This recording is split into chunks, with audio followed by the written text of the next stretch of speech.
por quê? Trouxeram para abençoar, mas ao mesmo tempo não está. Por quê? Trouxeram para abençoar sem antes consultar. Pastor, minha filha está gostando de um rapaz, queria que o senhor orientasse ela, falasse com ela. Mas às vezes os pais são muito instruídos, como eles eram, obreiros. Então o que acontece? Se o pai já abençoou, se a filha já está namorando em casa, na verdade só está comunicando o pastor. Não tem nem mais o que pedir de bênção, já foi dada, o pai já deu, o pai já concordou. E se o pastor falar, não irmão, acho que não é uma coisa certa, vai perder toda a família, vai todo mundo embora. É verdade. Aí você vê, começou lá o namoro, pastor, só não, vamos orar. Orei, tá, abençoou e continuou. E ela tinha de escolinha lá, obreiro, e os pais obreiros, e firme. Ela tinha 16, acho que 15 anos. Então quer dizer, ainda está novinha, não pensa em outra coisa, quer só viver a vida e realizar. E começou, e o garoto ia uma vez, outro, um domingo ele estava lá, uma reunião especial estava lá. Quando tinha um evento de igreja que os obreiros se reuniam, podia levar a família, ele estava lá. Ia na casa dos obreiros, ele estava lá. Quer dizer, o tempo todo, virou uma pessoa da família. E estava lá. De repente, essa jovem começa a ter um comportamento estranho. E você percebe, você conhece a sua ovelha, você convive com a pessoa a vida inteira. Se ela sorrir de um jeito diferente do que é acostumado, você vai falar, opa, esse sorriso não é verdadeiro, isso não é verdade, tem alguma coisa errada. De fato, irmãos, ela me procurou, pastor, queria que o senhor me ajudasse, o que está acontecendo? Aí ela abriu o coração. Ah, pastor, eu amo ele. Acho que já tinha uns 2 anos de namoro. Eu amo ele. Então, quer dizer, ela já estava quase adulta, ou já era adulta. Eu amo ele, pastor. Eu sou apaixonada por ele. Eu não consigo ver. Foi o primeiro namoradinho dela. Pastor, e é tudo na minha vida e tal. E foi falando, abriu o coração, falou a verdade. Mas eu estou enfrentando uma dificuldade, pastor. Estou sendo muito pressionada. O que está acontecendo? Ai, pastor, ele falou para mim que se eu não tiver relação com ele é porque eu não amo ele, que não dá mais para esperar, já faz muito tempo que a gente está namorando. E pastor, eu quero fazer, pastor. Ele falou a verdade.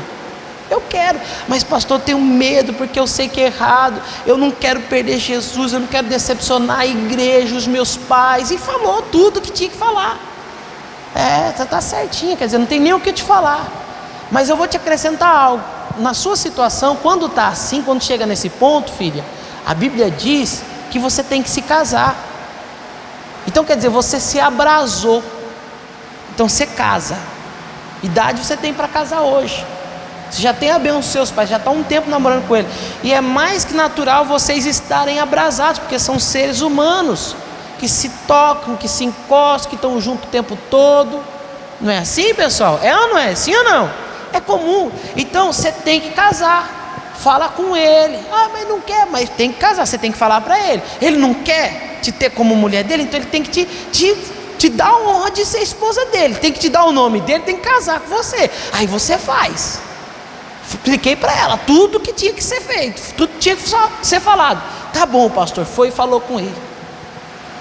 Aí a resposta foi essa: não posso casar agora, sou novo, não tenho renda, não tenho condições. Não, porque casamento agora não, nós somos 2 jovens, a gente tem que fazer muita coisa e tem que estudar. E agora já virou um cara cabeça, né? Então o que ele tinha que falar? Então vamos parar com esse negócio aí de querer fazer as coisas fora do tempo, vamos nos preparar para casar, não é? Não, mas eu não posso. Mas você tem que ceder, a gente vai casar, daqui tantos anos a gente casa. Você não é minha, eu não sou seu. Irmão, e ele insistiu e ameaçou. Não, porque desse jeito nós vamos largar. Acho que largou uma vez, e ela sofreu, ficou muito triste e tal, e largou, ela não aguentou, voltou com ele, para não perder ele de novo. O que ela fez? Cedeu, aceitou se relacionar com ele. Só que quando ela fez isso, ela perdeu o que ela tinha de maior valor, que é o quê? A presença de Deus. Os cultos já não eram mais o mesmo para ela. Logo ela pediu para sair da escolinha. Não, pastor, é porque agora eu estou com tanta coisa, sabe? Quer dizer, nunca foi atrapalho, agora já virou um atrapalho. Não está dando e tal. Na verdade é porque já tinha algo que errado, se sentindo em culpa, se sentindo ali fraca. E tendo lá o ato agora constantemente na vida, porque virou como um casal. Fez a primeira vez, meu irmão, não vai parar mais. E aí ficou lá, naquela sensação. Aí eu percebi, eu notei. Por quê? Quando chegava no culto, não era como antes. Chegava e só chorava, cabeça baixa, não conseguia orar. Não que uma pessoa que está aqui, que às vezes chora, está em pecado, nada disso, irmão. Às vezes a pessoa está até ali se lavando, se enchendo de Deus. Mas naquele caso era falta de Deus mesmo. Você conhece, você sabe, eu via. Era um tipo de jovem, irmão, que você podia colocar um microfone na mão dela, ela conduzia um culto. Criada na igreja. Pessoa preparada, falava e tudo. De repente a pessoa está lá, mal vai na igreja. Aí começou, falta um culto, falta outro. Faltou na Santa Ceia, pronto. Batata, tem coisa errada. Está certo como tem. Aí sumiu. Aí quando some, você tem que fazer o quê? Ô irmão, ô irmã, ô pastor, tudo bom, pastor? Parece que não está acontecendo nada, né? Irmão, não estou te vendo. Pastor, sabe o que é, né? Tá, correria, coronavírus. Hoje é o corona. Então, irmã, queria falar com a senhora. Pode vir na igreja aqui? Não, eu vou sim, pastor. Conversar. Irmã, o que está acontecendo? Não estou te vendo nas reuniões. Você era obreira, parou de fazer a obra. Agora você está tão ocupado assim que nem nas reuniões você está vindo. Santa Ceia você não tomou esse mês? Pastor, eu não vou mentir para o senhor não. O senhor já me conhece. Pastor, estou numa condição que eu não posso tomar Santa Ceia. Eu fiz isso, fiz aquilo, estou fazendo isso, isso e isso. Aí já chora, abriu o coração, eu não estou mais sentindo isso. Pastor, eu sinto que Deus não me aceita desse jeito. E eu estou no pecado. Eu vou acertar minha vida, pastor. Enquanto eu não acertar minha vida, eu não vou vir mais na igreja. Pior loucura que faz. Porque se com Deus está difícil, imagina sem Ele. Se ouvindo a Deus está difícil, imagina se parar de ouvir, irmão. E aí a pessoa parou de vir na igreja. Uma jovem, irmão, bonita, dedicada, futuro de arrebentar com Jesus. Perdeu-se. Foi morar com um rapaz lá, sei lá o que virou da vida. Não quis mais saber. E vivia agora aquela vida vazia. Mas o resumo de tudo isso, pastor, tudo isso aconteceu por ameaça. Não, o senhor falou que ela queria fazer, claro que ela queria, mas ela teve medo de perder a ameaça, ou você faz ou a gente larga. Então, para não perder a pessoa, o que fez? Cedeu. O que ela tinha que ter feito? Conhecendo os princípios, conhecendo o mandamento, o que ela tinha que ter feito? No primeiro dia que ele falou, ou a gente faz, ou então a gente para por aqui, porque não dá para aguentar. Então você não me ama, então vamos terminar. O que ela tinha que ter feito? Tchau. Some da minha vista, nunca mais aparece. Você não é o homem de Deus para mim. Você tem que aprender isso, irmão. Tem coisa que você tem que abrir mão na sua vida. Tem coisa, irmão, que você tem que deixar. Tem coisa que por causa da tua fé vai ter que sair de você. Tem coisa que por causa da tua crença, por causa da tua vida com Deus, vai ter que ser arrancada da tua vida. E é natural, vai sair. Então aquela jovem, ela tinha que ter dado um passo, por mais que ela gostasse daquele rapaz.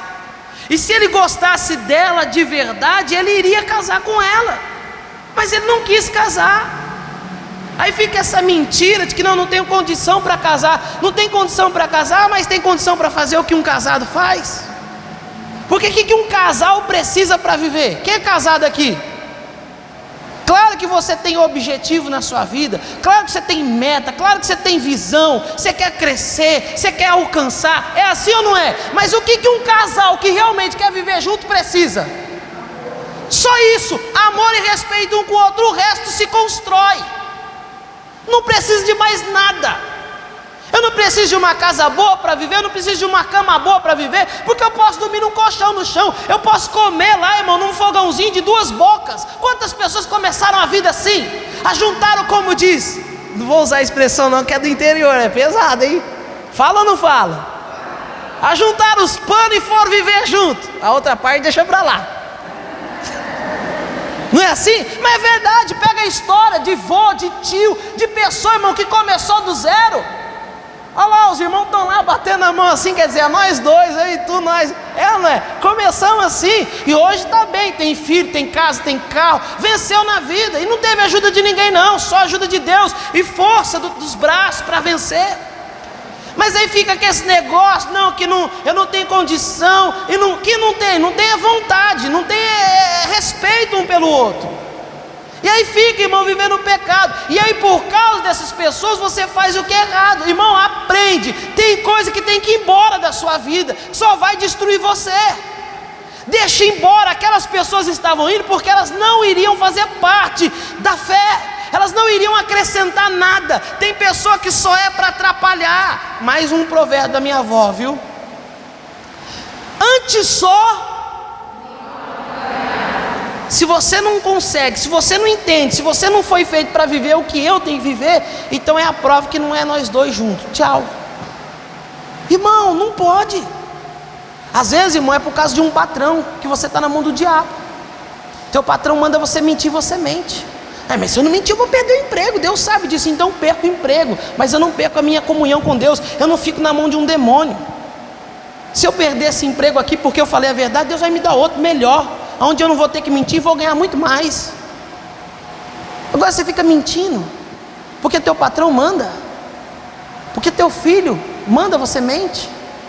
Porque eu tenho medo do meu filho ficar chateado. Você sabe que seu filho tem 2 mulheres e você está no meio disso. Você está errado. Não, pastor, mas eu não posso me meter. Não pode se meter, mas não pode também encobrir. Fala, você quer fazer coisa errada? Vai fazer para lá. Na minha casa não, eu não tenho convivência com isso. Eu não aceito, sai daqui, eu não quero saber. E se um dia tua esposa me perguntar, eu vou ser a primeira pessoa a falar para ela. E fala para ele, você vai para o inferno ainda fazendo isso. Porque lugar de adúltero é no inferno. Você tem que falar. Mas fica encobrindo. Tem mãe que até às vezes ajeita um jeito para o filho fazer as coisas erradas. Irmão, você não tem que estar na mão do diabo por causa de ninguém. Você não pode ficar perdendo bênção que Deus reservou para a sua vida por causa dos outros. Tem coisas que você tem que abrir mão. Às vezes uma amizade, às vezes aquilo que você tem de uma vida inteira. Pastor, essa pessoa acompanha desde a vida inteira, meu amigo de infância. Pois é, agora ele não vai ser mais teu amigo de infância, não vai ser mais a mesma pessoa. Ele vai continuar ali tendo um lugar no seu coração, mas não vai ser mais a mesma pessoa, porque ela não concorda, ele não aceita. Então quer dizer, vai ter que haver essa separação. Eu sinto tanta falta de tantos amigos, irmãos. Às vezes eu até choro, eu sou sincero para você, já me chorei já ouvindo música. Por isso que não é bom ouvir música do passado, né? Porque o som traz memória. E quando eu era jovem eu gostava muitas músicas antigas, aquelas músicas do interior, eu gostava moda de viola. Até hoje eu escuto aí, de sentar no meu carro tem moda de viola lá. Pastor, tá amarrado, hein, pastor? Não, porque não pode ficar ouvindo essas músicas aí que o povo fica ouvindo, funk, essas músicas depravadas, com duplo sentido. Agora ele está contando uma história. Já ouviu a música do Chico Mineiro? Quem já ouviu? Eu ouvi aquela lá, eu começo a chorar o tempo todo. Não sei se é um fato de verdade, mas eu lembro, eu trabalhava no sítio, e aí os amigos tudo brincavam, e a gente ouvia aquelas modas lá de viola. E eu tive bons momentos com algumas pessoas, vivi algumas coisas boas. Na minha vida não foi só de desgraça. Então aqueles bons momentos ficaram guardados de mim, eu não esqueci nunca disso. E quando você lembra daquele bom momento, você sente saudade da pessoa, e você chora, não chora? É ou não é? Então o que acontece? Só que você não pode mais viver, você não tem como mais ter aquele vínculo, porque tudo mudou. A pessoa tomou um segmento, você tomou outro, não tem jeito. Então você não só chora pela saudade, você chora também porque você tem que se abdicar pela perda. Mas fazer o quê? São coisas da vida. Se é por Jesus eu faço, é o sacrifício. Eu vou receber 100 vezes mais. Você está entendendo, sim ou não? Então essa jovem irmã, ela saiu da igreja, se perdeu.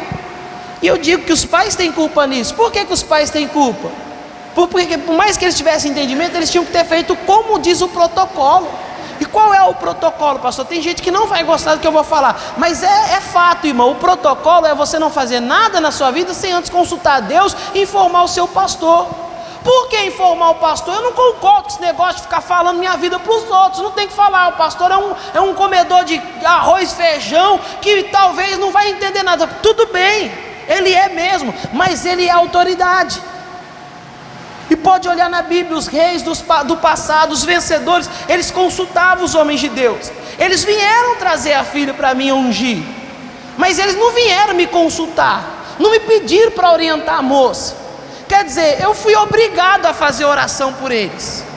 sem poder opinar, sem poder dar um palpite. E o senhor tem que dar direção alguma na minha vida agora? Eu não, é o Espírito Santo, mas eu sirvo como um conselheiro. Pode ler na Bíblia, e há conselhos que se dá, que não está aqui como um mandamento. Eu não preciso abrir a Bíblia para falar com uma pessoa, eu posso dar um conselho para ela, por um fato que eu já tive na minha igreja, uma experiência. Então quer dizer que o que uma pessoa vive, a outra vai viver? Não, não é uma regra, mas na maioria das vezes a situação é parecida, e o resultado você sabe que vai ser igual ou muito parecido. Você está entendendo, sim ou não? Por exemplo, Jesus, ele não foi pastor? Foi ou não foi? Mas ele era um conselheiro. Às vezes as pessoas chegavam e perguntavam as coisas para Jesus, e Jesus respondia. Chegaram para Jesus e falaram: olha, a lei diz isso. Ele falou: a lei diz, mas eu digo, aquele que não tem pecado atira a primeira pedra. Estou dando um conselho, quem quiser fazer do jeito que a lei faz, então manda, faz. Estou dando um conselho. Era um conselho que no final se tornava para a pessoa um mandamento. Então se ele tivesse vindo falar comigo, eu ia orientar toda aquela jovem, a eles. E eles poderiam ter, mas às vezes para não ter a filha triste, e é aquele negócio, né? A maioria dos pais fala assim: é melhor deixar em casa do que ficar no pé do muro, do barranco, do que ficar lá fora, pastor. Às vezes é melhor não deixar em casa, irmão. Às vezes você tem que ser duro. Mas vai ter uma guerra, pastor, às vezes tem que ter, porque é necessário. Ninguém quer guerra, mas se tiver que lutar uma guerra, vamos lutar. Porque o que eu não posso é perder, porque só existe guerra por um único motivo: porque você quer tomar o que é meu e eu não vou deixar. Então vamos guerrear. Aí vai vencer quem? O mais forte? Talvez na lei natural sim, mas no mundo espiritual não, é aquele que Deus justifica. Então se eu estou fazendo a coisa certa, eu não tenho medo da guerra. Você vai ver o resultado final, quem vai vencer a guerra. Tem que ser assim, irmão. Tem que aceitar, tem que deixar embora. E o Saul, infelizmente, ele errou.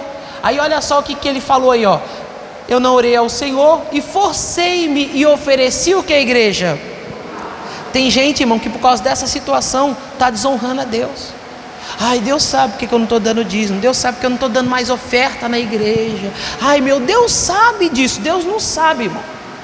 Porque Deus vê sim quando você está em dificuldade, que você não pode realmente dar uma oferta na igreja. Ele vê, mas ele vê que aquele dia você não pôde dar oferta, mas no dia seguinte, quando você pôde, você não se lembrou dele. Vou colocar esse dinheiro aqui no envelope, vou levar para a igreja, Deus me deu a condição para fazer o que eu não pude fazer ontem. Aí naquele dia que você tem, você se lembra de Deus? Não lembra. Aí vai lá, come a pizza, come o lanche, toma o sorvete, compra lá o brinquedo para o cachorro, faz tanta coisa. Quer dizer, Deus vê mesmo.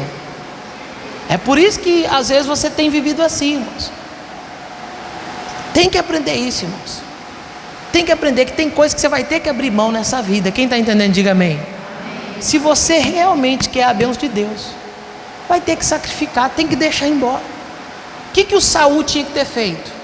Na hora que o povo começou a ir embora, ele tinha que ter guardado o que, igreja? O mandamento. Qual foi o mandamento?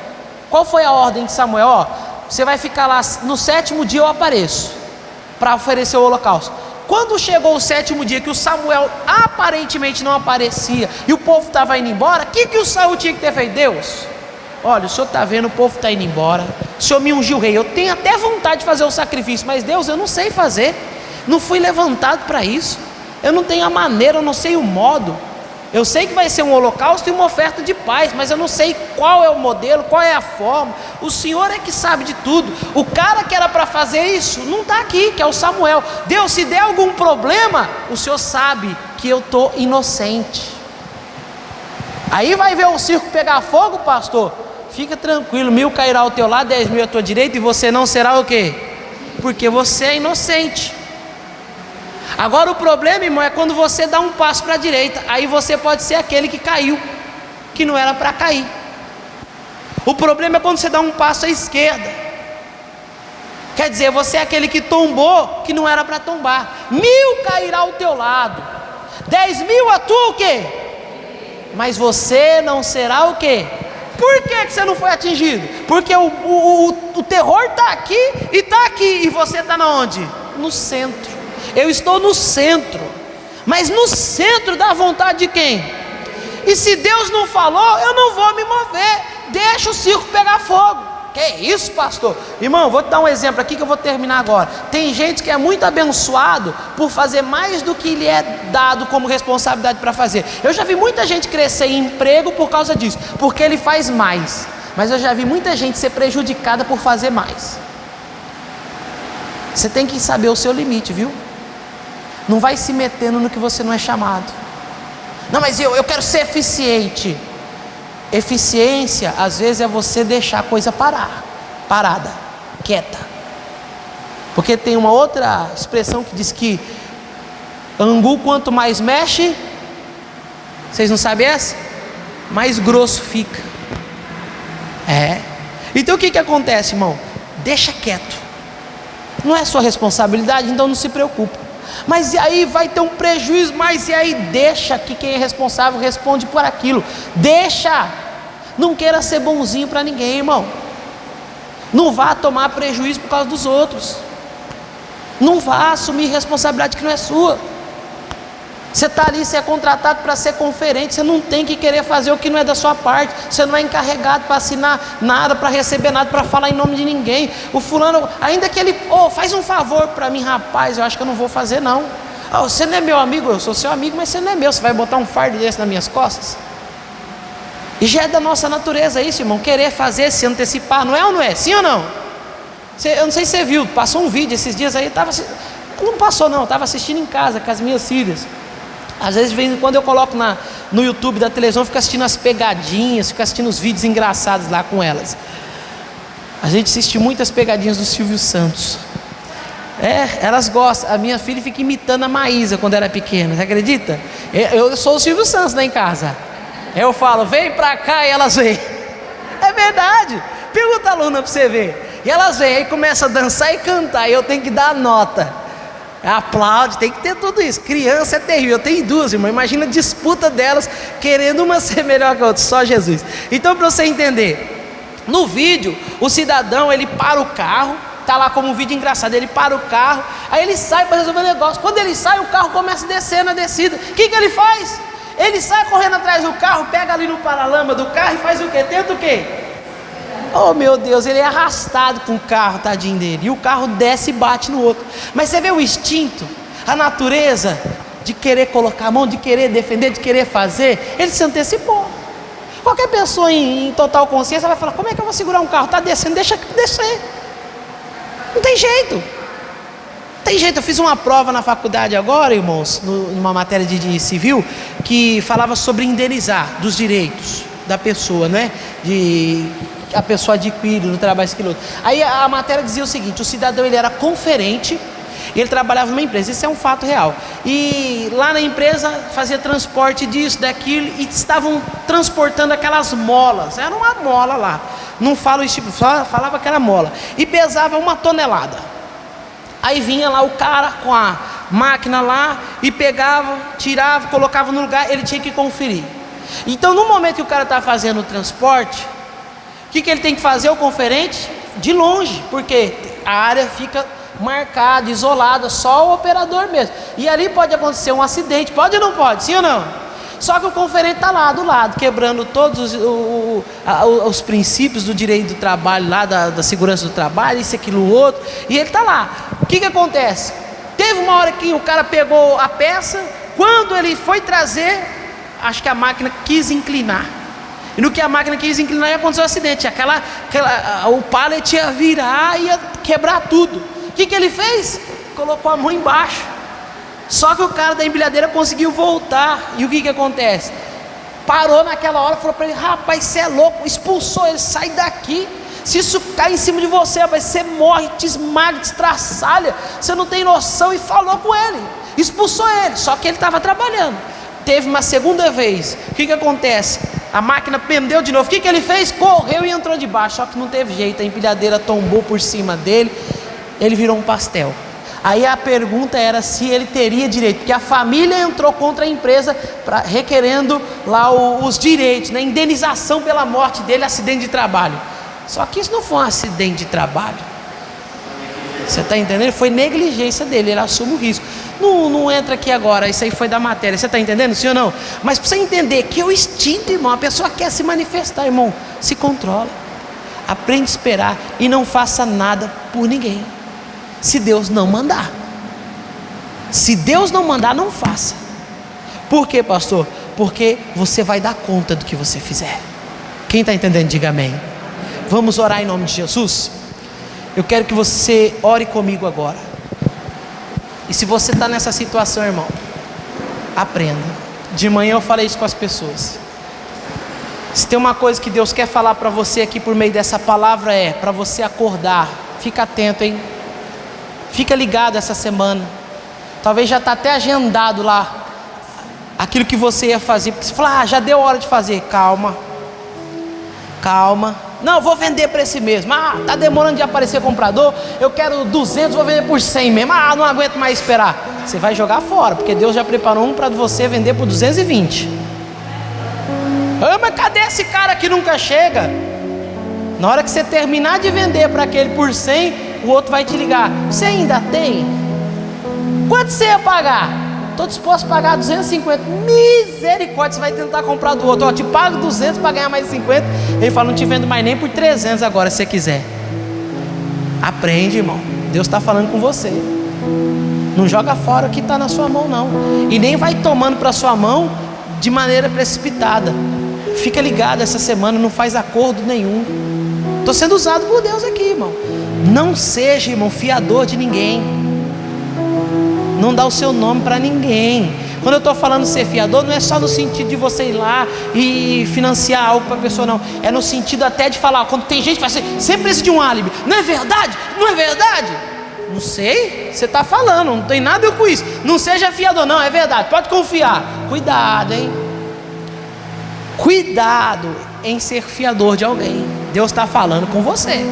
Não é só no sentido de ir lá emprestar um cheque, dar o seu nome. Não, é também de ir lá e assumir. Não, eu me responsabilizo. Não, eu vi, eu estava. Sai fora disso. Deus está falando. Escuta quem tem ouvidos. Diga glória a Deus. Em nome de Jesus, meu Pai, eu quero abençoar essa pessoa. Meu Deus, eu quero pedir ao Senhor que traga o livramento, a bênção do Senhor. Boa é esta palavra, meu Deus, para a nossa vida. Nós a recebemos, meu Deus, com alegria no nosso coração.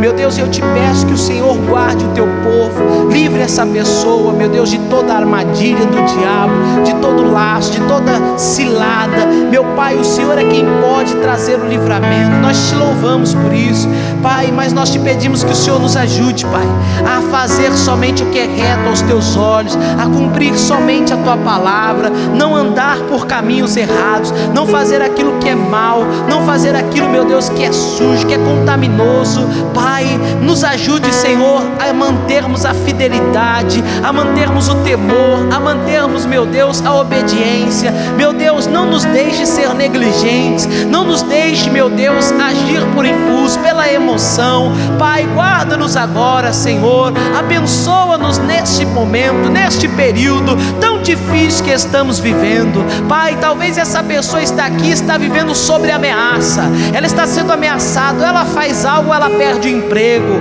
ou ela faz algo, meu Deus, ou ela perde a companhia de alguém, a parceria de alguém, Deus. Pai, então ajude essa pessoa a fazer o que é certo, ainda que ela tenha que perder algo, ainda que algo vá sair da vida dela. Meu Deus, ajude essa pessoa e traga justiça. Pai, a tua palavra diz que tudo aquilo que eu deixar por amor do Senhor, nesta vida eu vou receber 100 vezes mais. Pai, garante para essa pessoa que ela terá uma honra maior. De tudo aquilo que ela perder, ela vai ter uma honra dobrada, Senhor. Pai, eu repreendo o mal, eu anulo a obra do inimigo, eu quebro agora a força dele, esse espírito de cegueira, esse espírito de medo, esse espírito de precipitação, de ansiedade. Eu digo, vai embora, sai agora da vida dessa pessoa, porque eu a abençoo para vencer. E quem crê, diga comigo, Senhor Deus, muito obrigado, eu tomo posse da minha bênção, em nome de Jesus. Vamos aplaudir o Senhor Deus bem forte. Glória a Deus. Está abençoado, meu irmão. Sendo em nome de Jesus, a palavra foi dada.